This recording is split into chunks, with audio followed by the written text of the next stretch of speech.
Hello friends, welcome to Telugu audio story. మీరు కనుక ఛానల్ని ఫస్ట్ టైం చూస్తున్నట్లయితే ఛానల్ సబ్స్క్రైబ్ చేయండి, లైక్ చేయండి. అలాగే ఈ స్టోరీపై మీ వాల్యుబుల్ ఒపీనియన్ని కమెంట్ రూపంలో తెలియచేయండి. ఇక కథలోకి వెళ్దామా? చెల్లి నీవెవరో పార్ట్ 107 చూసే ముందు పార్ట్ 106 చూడండి. లింక్ డిస్క్రిప్షన్లో ఇవ్వడం జరిగింది. అవును, నేను చెడిపోయాను అంటూ మోకాళ్ళ మీదకి జారిపోయి గుక్కపట్టి ఏడుస్తున్న నేహను చూస్తూ మిన్నకుండిపోయింది రుద్రాణి. తల్లిగా కాదు కదా, కనీసం ఒక ఆడదానిగా కూడా రియాక్ట్ అవ్వలేదు రుద్రాణి. కళ్ళ ముందు ఏడుస్తోంది పేగు తెంచుకు పుట్టిన కన్న కూతురు, అది కూడా తనన్న కసాయి మాటలకు. ఆడదానిగా కాదు, కనీసం మనిషిగా అన్న రెస్పాండ్ అవ్వాలి కదా, అది కూడా లేదు రుద్రాణిలో.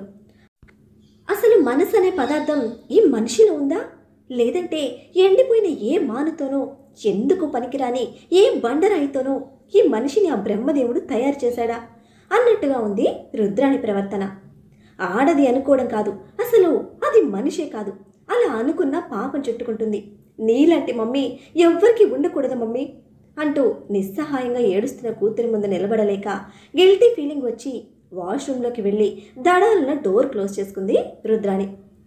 కన్న కూతురికి తోడుగా నిలవవలసిన తల్లి హృదయం ఆ క్షణం కూడా కళ్ళు తెరవలేదు. తన మాటలు కూతురి గుండెను ఈటల్లా పొడుస్తూ ఉన్నా ఆ తప్పు తల్లి కంటికి ఇంకా కనపడలేదు.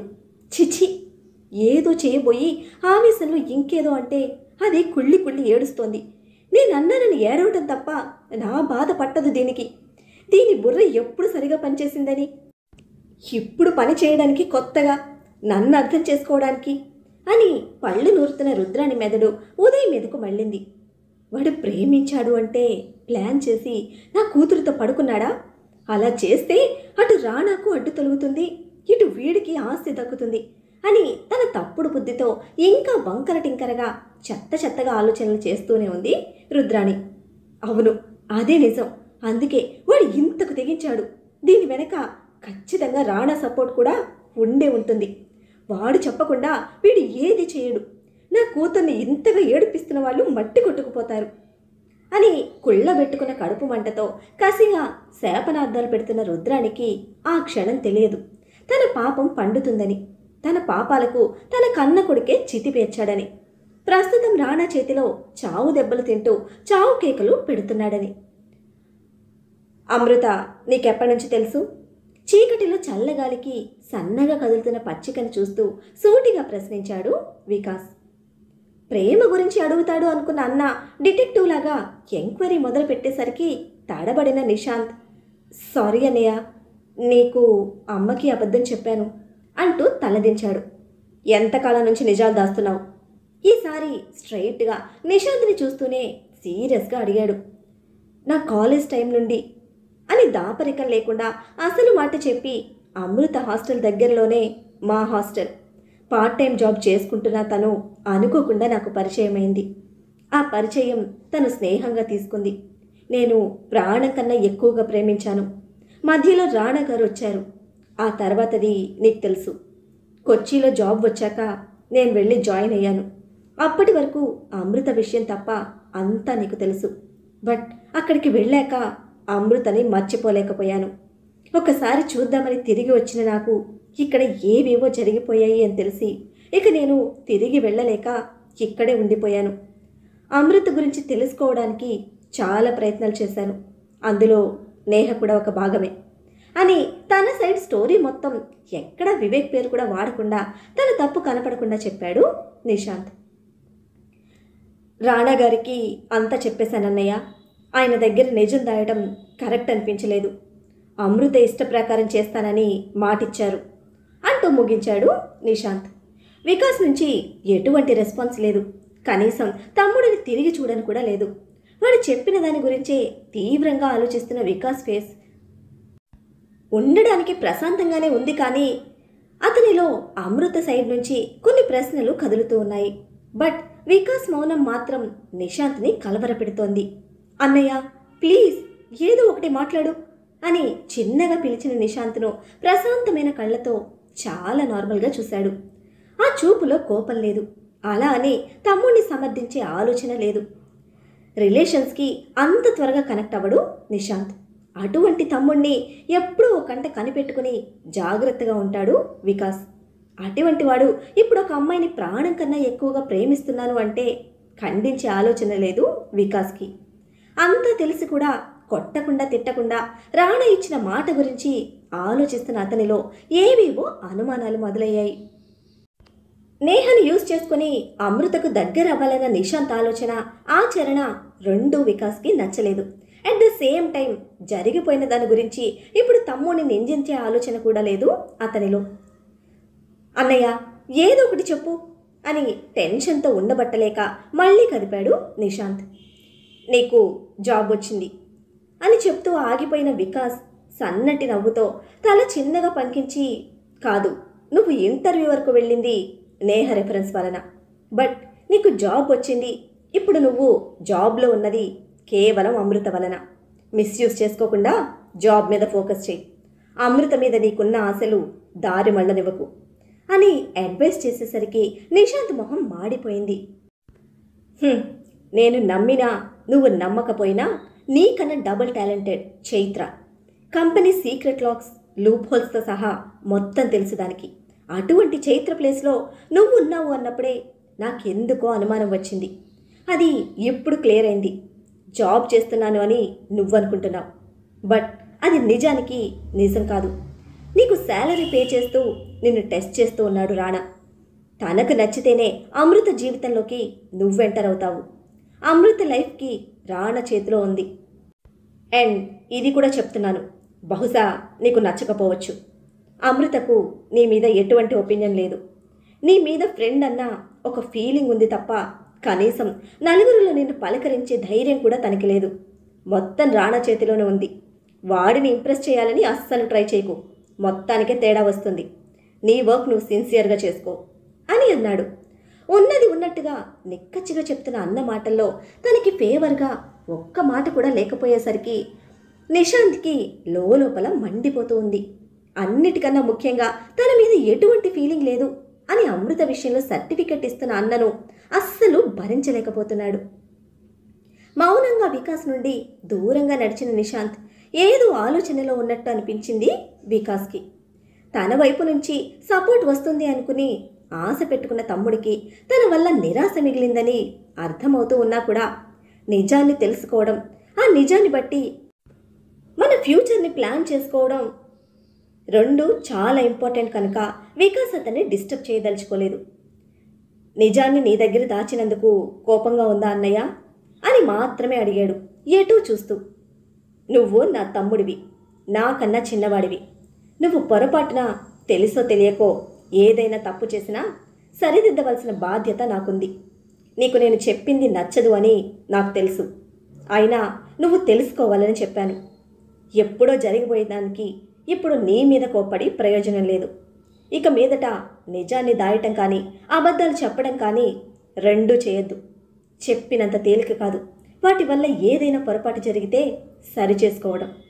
జీవితాలే తారుమారవుతాయి, జాగ్రత్త అని చిన్నపాటి హెచ్చరికలా చెప్పి వెళ్తూ ఉంటాను అంటే కాసేపు ఉండి నా రూమ్కి వచ్చాయి.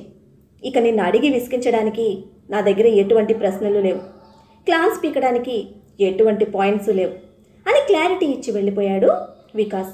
చాలాసేపు అక్కడే ఉండిపోయాడు నిశాంత్.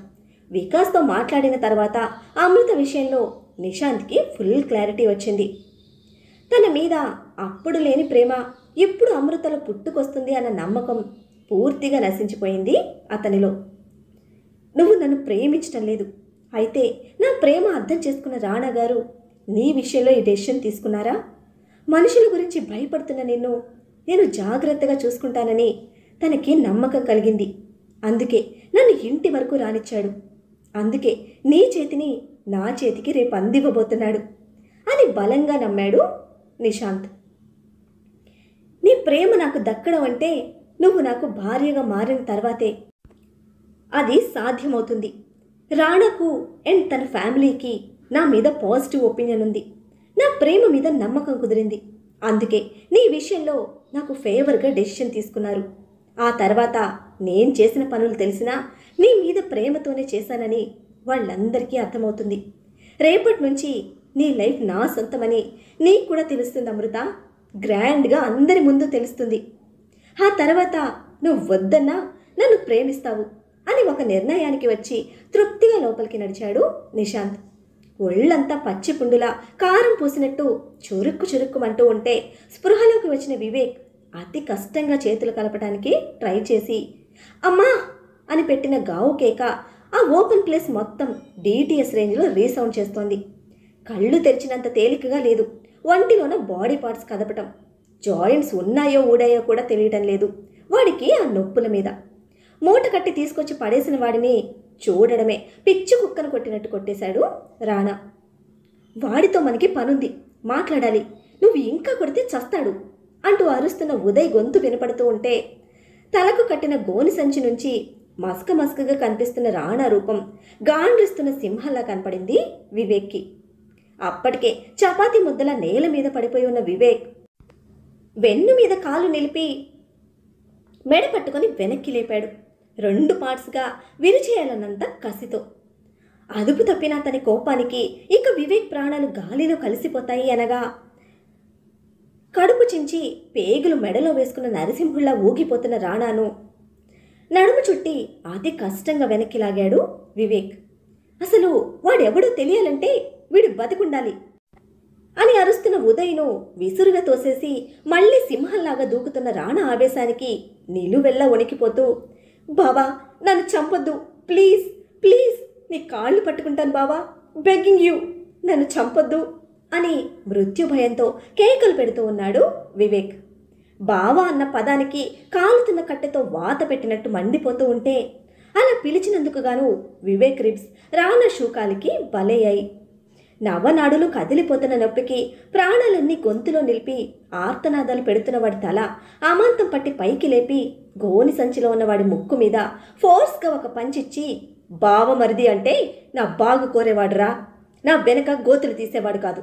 మరొకసారి నీ నోటితో నన్ను బావ అని పిలిచావంటే అదే నీ ఆఖరి పిలుపవుతుంది అని అలాగే గొంతు పట్టుకొని గాలిలో నిలబెట్టిన రాణా చేతి నుండి వాడిని విడిపించడానికి ఉదయ్కి ముచ్చెమటలు పట్టాయి. వాడు చస్తే మనకి నిజాలు తెలియవు అండ్ మీ అత్తకి ఆన్సర్ చెప్పాలి. ముందు జరిగిందేంటో తెలుసుకోకుండా ఆవేశపట్ట మానరా అని రాణాను అరుస్తూనే చచ్చాడో బతికున్నాడో కూడా తెలియని విధంగా పడిపోయి ఉన్న వివేక్ తలకి కట్టిన గోని సంచిని ఓపెన్ చేశాడు ఉదయ్. ఊపిరి తీసుకుంటున్నాడు వివేక్. అది అతిపెద్ద రిలీఫ్గా అనిపించింది ఉదయ్కి. కదులుతున్న వాడి చెస్ట్, ఊపిరి తీసుకుంటున్న వాడి ఫేస్ చూసి అన్లక్కీ ఫెలో ఇంకా చావలేదు అని బలంగా ఊపిరి తీసుకుంటూ తల పట్టుకున్నాడు అన్కాన్షియస్ అయిన వివేక్ని చూస్తూ. నాకు అట్టే టైం లేదు, డాక్టర్కి కాల్ చేయి, వాడితో మాట్లాడేసి ఫాస్ట్గా రిటర్న్ అవుదాం అనేసి లైట్ చేసిన సిగరెట్ పెదవుల మధ్య నిలిపి వేళ్లు విరుచుకుంటూ సైడ్ రూమ్లోకి వెళ్ళాడు రాణా. అలా వెళ్ళిన 20 నిమిషాల తర్వాత కళ్ళు తెరిచాడు వివేక్. పిడచ కట్టుకుపోయిన గొంతులో అరిచే ఓపిక కూడా లేక బాధగా భారంగా అతి కష్టంగా బరువుగా మూసిన కళ్ళల్లో రాణా మెదిలి వెన్నెలో పుట్టిన వణుకు తలలో గిర్రున తిరిగి ఆ తిప్పుడు వామిట్స్ చేసుకునేలా చేసింది వివేక్ని. ఎవరో తనని పట్టుకొని లేపి వాల్కి కూర్చోబెడుతూ ఉంటే ఇంకా తన బాడీ పనిచేస్తుందని, ఇంకా తన ప్రాణాలతోనే ఉన్నానని అర్థమయ్యి తన మీదే తనకే కలుగుతున్న జాలితో రాణా కోసం కళ్ళతోనే దీనంగా వెతుకుతూ ఉన్నాడు వివేక్. వాళ్ళు వివేక్కి ఇంజెక్షన్ వేసి అక్కడ క్లీన్ చేసి బయటకు వెళ్తూ ఉంటే వాళ్లకు ఎదురొచ్చాడు రాణా మరొక మూటను లాక్కొస్తూ. సేమ్ తనకిలాగే శవాన్ని కట్టినట్టు కట్టినా వాడి కాళ్లకున్న తాడు పట్టుకుని ఒంటి చేత్తో లాక్కొస్తున్న రాణాను చూడడమే నిలువెల్లా వణికిపోయి గొంగళి పురుగులా పాకడానికి ప్రయత్నిస్తూ ఉన్నాడు వివేక్. వాడు చేస్తున్న విశ్వ ప్రయత్నానికి వాడి బాడీ సహకరించడం లేదు. కళ్ళను తప్ప బాడీలోని ఏ పార్ట్ని స్వాధీనంలో లేదని తెలుసుకునేసరికి రాణా లాక్కొచ్చిన వాడిని వివేక్ పక్కన విసిరి కొట్టాడు. అదిరిపడి అరుస్తూ కళ్ళు మూసుకున్న వివేక్ బాడీ మొత్తం నిలువెల్లా వణికిపోతోంది. సహనం తక్కువ ఉన్న డెవిల్ బాబుకి చేతకాని పనులు ఇక తన నెత్తి మీద వేసుకున్న ఉదయ్ నేల మీద మూటలో పడి ఉన్న రౌడీ గాడిని లేపి సరిగ్గా కూర్చోపెట్టి ప్రశ్నించడం స్టార్ట్ చేశాడు. వాడి మొహాన ఉన్న గోని సంచిని విప్పకుండానే అప్పటికే రౌడీగాడికి ఒక రౌండ్ పడినట్టుంది.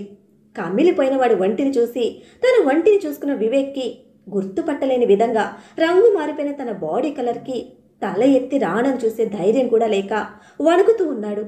సార్, అమ్మ తోడు, నేను నిజంగా చెప్తున్నాను. నా ఏరియాలో చిన్న చిన్న పంచాయతీలు దందాలు చేసుకొని బతికేటోడిని. ఒకరోజు వివేక్ సాబ్ నిషాంత్తో కలిసి మా దగ్గరకు వచ్చాడు. వాళ్ళు రావటానికి ముందే మాకు ఒక ఫోన్ వచ్చింది. వివేక్ సాబ్ ఏ పని మీద అయితే వచ్చాడో అది మాకు ముందే వాడు చెప్పాడు. పెద్ద పార్టీ మిస్ కాకుండా చేస్తే లక్షల్లో డబ్బిస్తామని ఆశ చూపించాడు. ఆ రోజు నుంచి వాడే మమ్మల్ని కంట్రోల్ చేస్తున్నాడు. ఏ వర్క్ అయినా ఫోన్లో చెప్తాడు, అది మేం చేస్తాం. అంతకు మించి నేను ఎప్పుడు వాడి బాస్ని స్ట్రైట్గా చూడలేదు సార్. బాస్ చెప్పింది చేశాను సార్, అంతకు మించి నాకేమీ తెలియదు అని ఏడ్చి మొత్తుకుంటున్న వాడి నెత్తి మీద ఒక్కటి పీకి, ఆ రోజు చైత్రను అమృతకు బదులు సెట్ చేసింది ఎవరు అని అడిగాడు ఉదయ్. మా బాస్ సార్. ఫారిన్ పిల్లయితే పెద్దగా పట్టింపు ఉండదు, కానీ వాళ్ళ డ్రెస్సు, వాళ్ళ మాట తీరును బట్టి కనిపెట్టేస్తాడు. ఆ రూమ్లో ఉన్నాడు చాలా తెలివిగలవాడు. ఇండియన్ పిల్లే కావాలని ఆ పిల్ల ఫోటో పంపించాడు. బాస్ చెప్పినట్టు ఆ పిల్ల డ్రింక్లో మందు కలిపి ఆ తర్వాత పక్కకు వచ్చిన తన్ని రూమ్లోకి తీసుకువెళ్ళి వదిలేశాం. ఉదయాన్నే నాకు తొందరగా మెలకువ రాలేదు. నేను వెళ్ళేసరికి ఆ పిల్ల రూమ్లో లేదు అని చెప్పకపోతే అడ్డుపడుతూ, రూమ్లో ఉంటే ఏం చేసేవాళ్ళు అని అడిగాడు రాణా. చంపేయమన్నాడు సార్. సార్ అని బెదురుగా ఆన్సర్ ఇచ్చిన వాడి చంప ఉదయ్ చేతిలో పగిలింది. రాణాలో ఎటువంటి చేంజ్ లేదు, ఎందుకంటే తను ముందుగానే గెస్ చేశాడు. అలా చేస్తేనే కదా ఆ అమాయకురాల్ని పెళ్లి పేరుతో మోసం చేసి కోరిక తీర్చుకొని చంపేశారని. పేదింటి పిల్ల, అనాథి పిల్ల కావడంతో అడిగేవాళ్ళు లేరని ఇష్టానికి మీడియాని వాడుకొని తనని కంప్లీట్గా లాక్ చేయగలిగేది. అందరి దృష్టిలో అమృత చనిపోతుంది. అసలు ఎవరో కూడా తెలియని చైత్ర మిస్టరీగానే మిగిలిపోతుంది. వర్మ ఫ్యామిలీ పేరు ప్రతిష్టలు మట్టు కొట్టుకుపోయి శాశ్వతంగా రాణా అడ్డు తొలగిపోతుంది.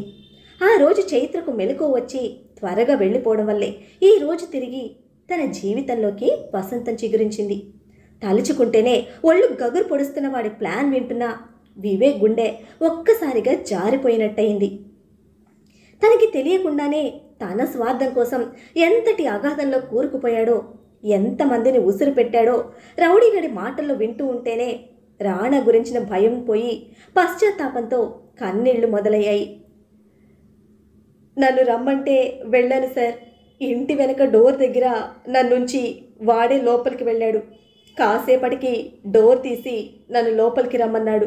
అప్పటికే వాళ్ళిద్దరూ శవాలై పడున్నారు. అనుమానం రాకూడదు అని ఆత్మహత్యలా క్రియేట్ చేయమన్నాడు. ప్రాణం పోయిన శవాలను మళ్ళీ ఉరితీసి ఆత్మహత్యగా మార్చేశాను. ఆ పని చేసినందుకు నాకు 10 లక్షలు ఇచ్చాడు సార్. ఆ తర్వాత ఇన్స్పెక్టర్కి మెసేజ్ చేశాడు. వాడికి నేనే 3 సార్లు చాలా డబ్బు తీసుకెళ్ళిచ్చాను. అక్కడ రాణా గారి పేరు చెప్పమని కూడా వాడే చెప్పాడు. చైత్ర పేరెంట్స్ డెత్ రిపోర్ట్స్ కూడా మార్చేశాడు. ఆ తర్వాత వాళ్ళ అమ్మమ్మ విషయంలో కూడా ఇన్స్పెక్టర్ ఫుల్గా సపోర్ట్ చేశాడు. ఇంత చేసినా చైత్ర ఎంక్వైరీ ఆపలేదు. వికాస్ ఎప్పుడూ తన వెనకే ఉండేవాడు. అందుకే తన మీద మళ్ళీ మర్డర్ అటెంప్ట్ ప్లాన్ చేశాడు. కానీ ఏమైందో తెలియదు. సడన్గా అన్నీ వదిలేసి స్విట్జర్లాండ్ వెళ్ళిపోయింది.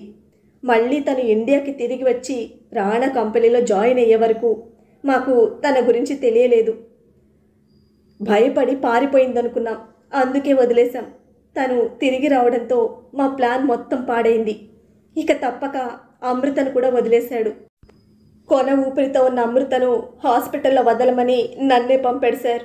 అప్పుడే అనుకున్నాను ఇక నేను దొరికిపోతాను అని. అందుకే వాడికి చెప్పకుండా పారిపోయాను. అయినా వాడు నన్ను వదలలేదు సార్. మళ్ళీ రాణా సార్ మీద వేసిన మర్డర్ ప్లాన్కి నన్నే వాడుకున్నాడు. నాకు చెయ్యక తప్పలేదు అని వాడికి తెలిసిన కథ చెప్పి ముగించాడు. మరి అదంతా విన్న రాణాకు ఏదైనా క్లూ దొరికిందా? అసలు ఇదంతా చేసిన ఆ ముసుగులో ఉన్న మనిషి ఎవరు? పార్టీలో నిషాంత్ ఊహిస్తున్నట్టు అమృత విషయంలో రాణా డెసిషన్ చెప్పనున్నాడా? మరి అమృత దాన్ని యాక్సెప్ట్ చేస్తుందా? ఏం జరుగుతుందో తెలుసుకోవాలనుకుంటే నెక్స్ట్ ఎపిసోడ్ని ఫాలో చేయండి. అలానే ఈ ఎపిసోడ్ని లైక్ చేయటం మాత్రం మర్చిపోకండి. Bye friends.